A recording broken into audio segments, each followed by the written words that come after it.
Petronius Manchu, NIM 1910-1247.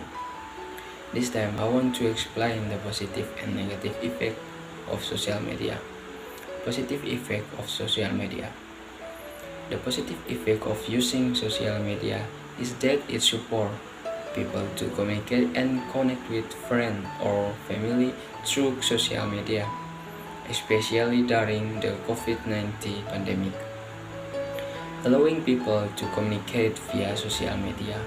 Social media not only benefits individuals but also benefits business. Many businesses advertise their service on social media sites.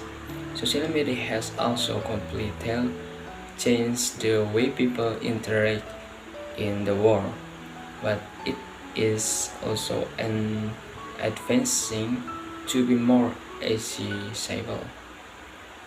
Now, social networks are mobile and can be accessed through the use of mobile phones.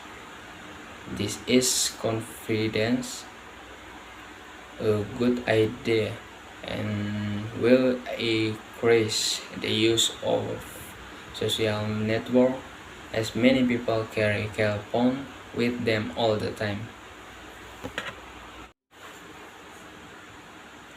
Negative effect of social media. The negative effect of using social media is that face-to-face interaction tend to decrease, making people addicted to the internet, causing conflicts, privacy problems, vulnerable to bad influences from others. Thank you very much.